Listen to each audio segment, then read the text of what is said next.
Howdy folks, hope you all had a great weekend and welcome to another episode of Mingles with Jingles. I don't know if you remember in last week's episode, I made a brief mention of the moment when I was setting up the backup PC because the main PC was in the shop for updates. And I had a brief moment of existential terror when I came to start updating everything on the backup PC and thought, oh, hang on a minute, what are all my passwords again? Fortunately, as I'm sure most of you are aware, I use NordPass as my password manager, and it really came through for me and saved what could have been a potentially disastrous situation. Didn't matter what PC I was using, NordPass had me covered. If I'd been a small business owner, however, or a small business employee, things could have been a bit more tricky, and that's where today's sponsor comes in, NordPass Business. I appreciate that things are not easy for small business owners, particularly in today's economic climate. And if you'd had to go through what I went through last week, multiplied by the number of employees that you have, things could have gotten quite emotional. Fortunately, NordPass Business is here to help. It's focused on giving you the most security bang for your very limited and precious buck. Most small businesses can't afford, for example, to hire a dedicated IT professional. In fact, the dedicated IT professional is usually the business owner, even if they're not a dedicated IT professional. It's just one of the many hats that they have to wear. NordPass Business takes that weight off your shoulders, giving you the time to get on with the thing that you are actually good at, running your business, allowing you to easily and securely share important details between your employees, other business contacts, allows you to see who in your business is using weak passwords, how long it is since they've changed their password, allows you to set business-wide policies regarding passwords and enforce them and make it easy for your employees to comply by generating and saving secure passwords for them. And it does all of this and more for less than a couple of dollars per month per employee. As usual, of course, there's absolutely no reason to just take my word for it. Get yourself a 3-month free trial of NordPass Business by clicking the link in the video description down below, or go to nordpass.com/mightyjingles, use activation code MIGHTYJingles, and start your free 3-month trial today. So, I've been trying a bunch of new stuff and retrying a bunch of old stuff this week. But first the new stuff, RoboCop, Rogue City. So this has been doing pretty well.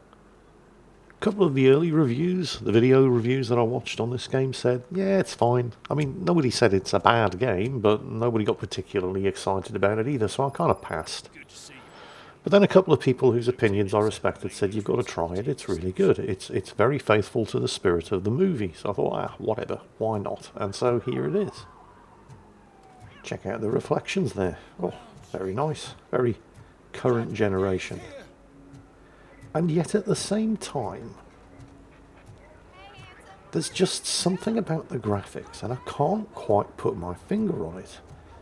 But there's something about the graphics that's slightly off. Oh, I should probably make a couple of disclaimers here. I am by no means saying that RoboCop Rogue City is a bad game. It's absolutely not.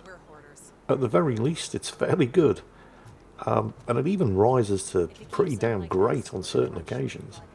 I think PC Gamer probably summed it up best. They gave it a 65% score, which is better than average, right? There's nothing wrong with 65%. But they said that it had fantastic shootouts, and I'd have to agree with that. But it suffered from pacing problems and the narrative was a bit bloated, and I probably have to agree with that as well. I think this is a solid 65 to maybe 75% rating game, and that's absolutely nothing to be ashamed of. That's a respectable rating, and there are games out there with 10 to 50 times the budget of RoboCop Rogue City, and they don't even come close to getting that kind of score. And yet at the same time, there's just something slightly off about the graphics. I mean, they're not bad, but the character models in particular, I mean, Officer Lewis here and the wounded janitor. I'm going to start making some comparisons here between RoboCop and Cyberpunk 2077, and I accept that those are not going to be completely fair comparisons, because RoboCop is a mid-budget game, and Cyberpunk has had hundreds of millions of dollars spent on it. But I believe that some of these comparisons are still valid. Look at the detail on RoboCop himself compared to the other characters. It's like night and day. I mean, it makes sense. because RoboCop's the main character, so you want him to look as good as you possibly can, except it's a first-person shooter. You're almost never going to see RoboCop except in the cutscenes. And Cyberpunk makes this mistake as well. There's a huge range of wardrobe customization objects for your character in Cyberpunk, but it's a first-person shooter. And you at least see RoboCop in the cutscenes, and he does look amazingly good. But you almost never see yourself in Cyberpunk, even during the cutscenes, because even the cutscenes are first-person perspective. In Cyberpunk, it doesn't really matter as much, though, because all of the characters in Cyberpunk have the same level of detail lavished upon them. But it does stand out in RoboCop, because aside from RoboCop himself, none of the other characters do. And then you've got the environment as well. And again, I accept that the developers of RoboCop didn't have the same budget that CDPR did. They didn't even have close to the same budget that CDPR did. So the depiction of Detroit in this game is never going to look anywhere near as good as Night City does in Cyberpunk 2077. So I accept that. And again, RoboCop doesn't look bad. But I couldn't shake the feeling that what I was actually seeing here was a fairly old graphics engine that just had a couple of modern lighting and particle effects slapped over the top of it in order to try to keep it up to date. That, as well as a whole bunch of distinctly not current generation enemy character models, conspired to make the whole thing look... I mean, it doesn't look bad, but it does kind of look a little bit janky. So anyway, I played through the first hour or so of RoboCop and I quite enjoyed it. It is a good game. But this is where the massive coincidence arises, because as well as RoboCop Road City, I also, during the Black Friday sale on Steam, noticed that there was some DLC for Terminator Resistance. Does anybody remember that? Came out 4 years ago, and it was a surprisingly good Terminator game. I mean, it came out of nowhere, and ended up getting... And it was another mid-budget game around a big movie license, and was surprisingly good. Not just surprisingly good, because most Terminator games are kind of terrible. I honestly don't understand how you can screw up the Terminator license as badly as most developers seem to. I mean, you'd think it would be a license to print money. But apparently the license holder just picks the cheapest developer available and says, here's some money, quick, shit us out a first-person shooter. And that's pretty much what everybody expected of Terminator Resistance as well. But the developer, Teon, actually ended up surprising a lot of people. Not just because they put a whole bunch of time and effort into this, but they'd never done a first-person shooter before. I mean, they'd enjoyed some limited success prior to Terminator Resistance, but by making monster truck games. So this one really did come out of nowhere and enjoyed quite some success, and deservedly so, because it was a good game. And I noticed during the Black Friday sale that there was some DLC for it that I managed to miss. It's called the Annihilation Line, so I thought, oh, I'll have a go at that. And that's how I ended up reinstalling and having another go of Terminator Resistance. And it was while playing Terminator Resistance that I started to notice certain similarities between it and the RoboCop game that I'd been playing half an hour earlier.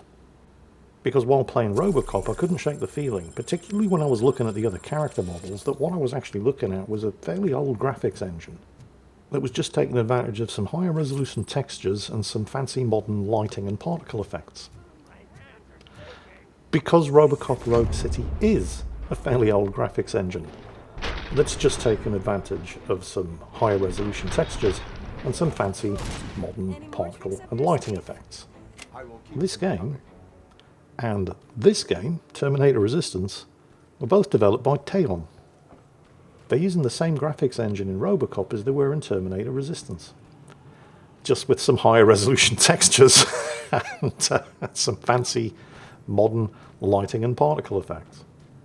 And it's understandable. I mean, RoboCop is not a big budget game. They certainly didn't have the budget to develop their own graphics engine in the way that CDPR did for Cyberpunk 2077. RoboCop's a mid-budget game. They have to focus their resources where they can get the most value. And coming up with a new graphics engine from scratch is absolutely not the way to do that. I think both games actually use Unreal Engine 4. When Terminator Resistance came out, Unreal Engine 4 was basically cutting edge. Not so much today though, and you can tell looking at RoboCop. I mean, it doesn't look bad, and graphics aren't everything. And the game does do a very, very good job of capturing the spirit of the movie upon which it's based. But you can tell you're not looking at an Unreal Engine 5 product here. But it gets the job done. It's fine. What's more surprising to me is how well Terminator Resistance holds up. I mean, again, you can tell that you're not looking at a modern game, but Terminator Resistance at least has the excuse of not being a modern game. It's 4 years old. And, I mean, sure, some of the texture resolutions are a bit low res, and there's not a huge amount of detail on a lot of the enemy character models. But those are criticisms that I was just levelling at RoboCop Rogue City, and that came out this month. Terminator Resistance came out 4 years ago, and it still holds up. Again, I must stress, RoboCop Rogue City is not a bad game. It's a pretty good game. Terminator Resistance is a surprisingly good game because, well, prior to this, the only things of note that the developers had done were monster truck racing games. So they did a really, really good job with this. And looking at it, it still kind of holds up today. And that's when I thought, you know what? Let's have a look at some other blasts from the past. Games that most of you have probably actually heard of. Because I was watching a retrospective on the Far Cry series on YouTube. And I thought, I'd love to give Far Cry 4 and 5 another go. Far Cry 4 came out nearly 10 years ago. Look at this. Okay, alright, the fancy skybox is nothing special, but just look at everything else. Far Cry 3, of course, was most people would probably agree that Far Cry 3 was the best game in the series. Far Cry 3 was the game in the series that kind of cemented the open world gameplay loop that's become synonymous with Far Cry games. And basically everybody else is copying. Even Ubisoft themselves, they shoehorn this whole open world gameplay loop thing into basically every other game that they produce. But it worked, it was successful, it kept people playing for hours and hours and hours. Far Cry 3 also had the benefit of having a great story and an amazing, iconic villain. Vas Montenegro, played by the excellent Michael Mando. It didn't hurt that Far Cry 3 also had the best DLC, because Ubisoft likes to do this with their Far Cry games. They'll release a game, and then 6 months to a year later, you get technically an expansion, but actually a self-contained new game. And for Far Cry 3, that was Blood Dragon, which was the most amazing satire on 80s action movies. And honestly, if you haven't played it, you really, really need to, because it was just gloriously over the top and silly. And they even put references to Blood Dragon in the subsequent Far Cry games as well. So, of course, when it came time for Ubisoft to produce the sequel, Far Cry 4, because there was always going to be a sequel. I mean, Far Cry 3 was not just popular, it was massively successful financially too, so a sequel was inevitable. But they did have a bit of a mountain to climb because they'd set the bar for themselves so incredibly high with Far Cry 3. And while I'm pretty sure most people wouldn't cite Far Cry 4 as being their favourite game in the series, I still think it's pretty good. They managed to nail the memorable villain thing again, with Troy Baker putting in an exceptional performance as the Far Cry 4 villain, Pagan Min. Going back and replaying Far Cry 4 though, I was struck by a couple of things. One, just how well the graphics have stood the test of time. Remember, this game came out nearly 10 years ago. And two, just how fast the pace was in Far Cry 4.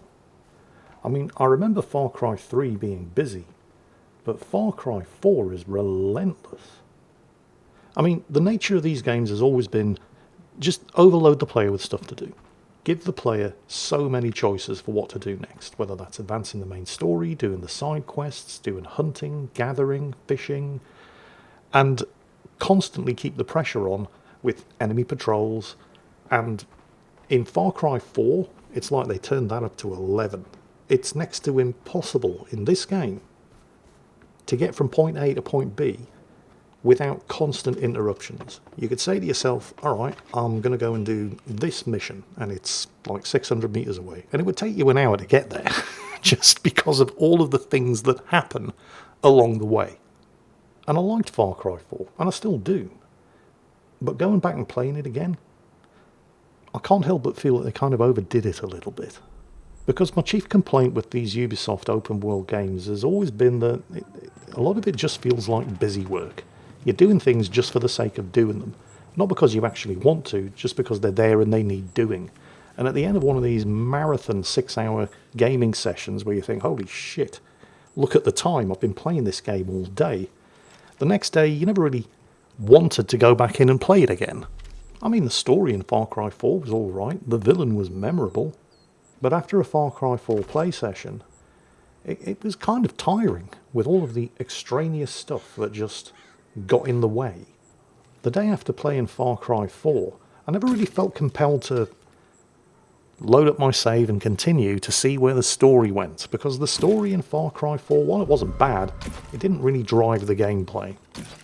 All of that changed in Far Cry 5. This was the first time I'd ever played a Far Cry game, and I was actually anxious to find out what happened next, where after sitting down and just doing stuff for 6 hours, I was looking forward to doing it again the next day. And I think that was down to two things. One, the pace was a bit slower. You weren't constantly being overwhelmed with just stuff happening around you. You could take the time to stop and admire the scenery. And while the scenery in Hope County, Montana is never going to be as physically impressive as the scenery of Curat in Far Cry 4, it's still pretty damn nice. Remember, this is a 5-year-old game. It does not look bad at all, even by today's standards. So I enjoyed the fact that Far Cry 5 gave me the time to think about what it was that I actually wanted to do, rather than in the way that Far Cry 4 did, just constantly springing stuff on me that I had to deal with because I had to deal with it, not because I actually wanted to do it. And the other great thing about Far Cry 5 were the characters and the story that those characters drove. Far Cry 3 had Michael Mando playing Vas Montenegro, and he was great.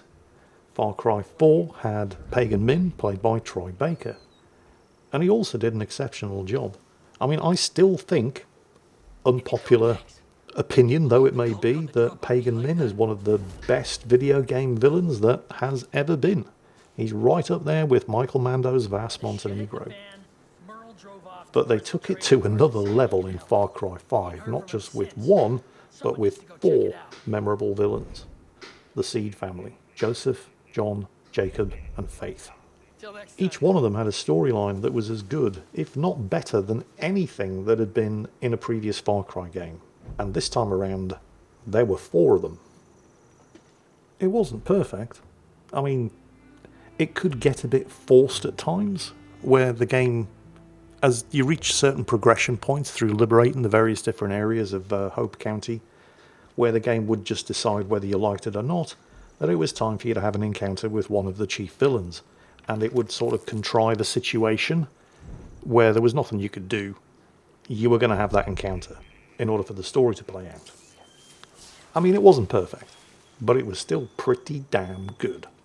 And the story, oh wow, the story. Don't worry, I'm not going to spoil it for you. Let me just say that the way this game pulls the carpet out from under your feet at the end.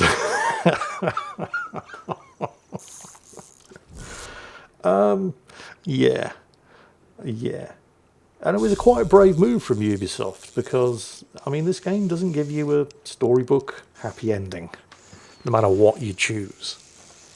And that was actually quite divisive. So, yeah. I maybe have already said too much. If you haven't played Far Cry 5, do yourself a favour. It needs to be played. And do try to avoid watching any story spoilers, because you need to experience it for yourself. And you can get it on Steam for less than $10 right now. In fact, I think Far Cry 4 is less than 5. Unfortunately, the Far Cry 5 expansion, New Dawn, you can also get on Steam, and it's more expensive than the base game, Far Cry 5. And even if it was free, they'd be overcharging you. It's terrible. The characters. Oh, I don't understand how they managed to go as horribly wrong with Far Cry New Dawn as they did. Because characters have always been something that Ubisoft managed to do well.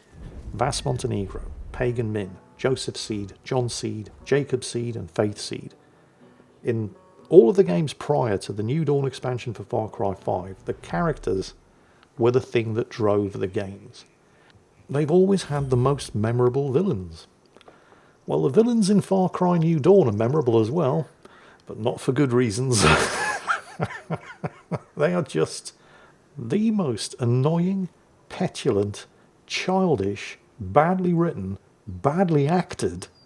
I mean, it's like a checklist of how to not do a Far Cry villain. Oh, it makes me mad just thinking about it. And those are just the villains. All of the supporting characters are equally bad. The only thing interesting about any of them, including the ones you're supposed to care about, is just how mind-numbingly stupid they are. They do the dumbest things for the worst possible reasons. And it's just impossible to sympathise with them. Even the ones that you're supposed to care about. It is just such a bad game. But I thought to myself, well, you know, you can't be expected to knock it out of the park every time. I mean, you know, Far Cry 3, amazing. Far Cry 4, very good. Far Cry 5, controversial opinion perhaps, but in my opinion, best in the series. It turned out Far Cry 5 was the high watermark, and things are only going to get worse from there on in. New Dawn was not just a minor road bump. It was setting the standard for the way things were going to continue from there on. Because after Far Cry New Dawn, Ubisoft unleashed Far Cry 6 on us. Where do you start with Far Cry 6?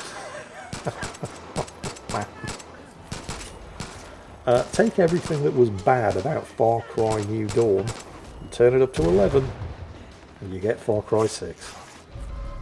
Hateful characters that it's impossible to sympathise with. The story that makes basically no sense whatsoever. Even the minor details were wrong. I mean, they couldn't even model the guns correctly. You had AK-47s with the charging handles on the wrong side. Okay, nobody's perfect. But then you'd have AK-74s with the charging handle on the right side. And, you know, they weren't even consistent with the same effective weapon in the same game. And these are just details, of course. I think possibly the worst thing about Far Cry 6 was the villain. They hired the legendary Giancarlo Esposito to play the villain. This is the man who, not single-handedly, because the ensemble cast in Breaking Bad was absolutely amazing, but this was one of the guys who raised Breaking Bad to legendary status with his portrayal of the villain, Gus Fring. They got this guy to do the villain in Far Cry 6. All they had to do was give him a semi-competent plot and some halfway decent writing, and he would have taken care of the rest.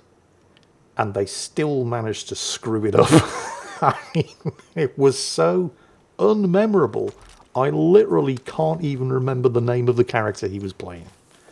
I mean, I know what he looked like, and, well, yeah, he looked like Giancarlo Esposito, but I can picture the character, I can picture the way he was dressed, the expressions on his faces, all of that stuff, because if you've got Giancarlo Esposito on board to play your villain, then you get him all over the advertising. So, yeah, in that regard, memorable. But I can't even remember the name of the character. I mean, that's just how badly they managed to screw it up. And it wasn't just him, of course. Everything about Far Cry 6 was stupid and wrong.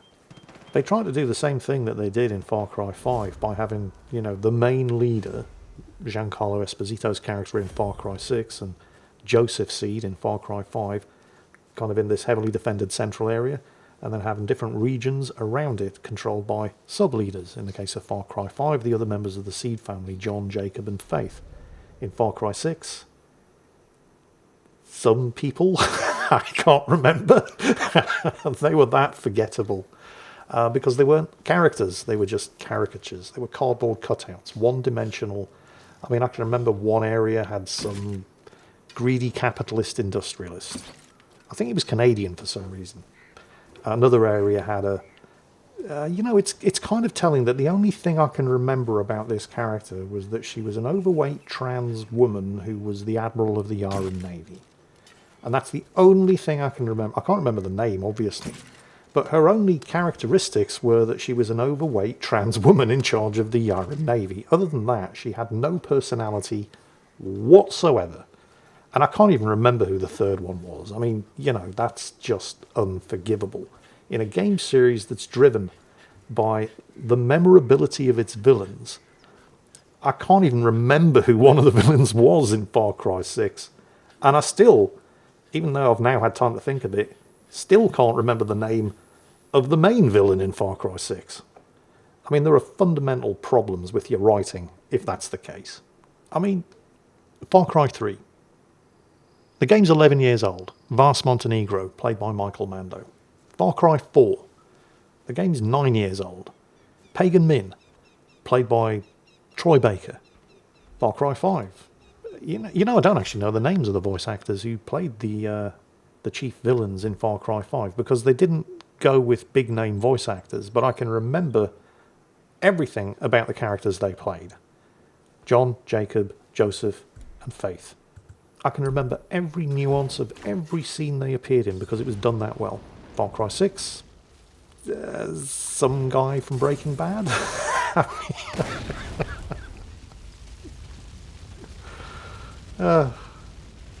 So yeah, don't play Far Cry 6. And don't play Far Cry New Dawn, but you absolutely owe it to yourself, if you haven't, to check out the other games in the Far Cry series. You don't even have to give that much money to Ubisoft in order to enjoy the privilege either, because they're all on sale. Far Cry 3 and 4 you can pick up on Steam for about $5 each at the moment, and Far Cry 5 is less than 10. Far Cry 6, I think, is currently going on Steam for £12.49, and it's about £12.49 overpriced.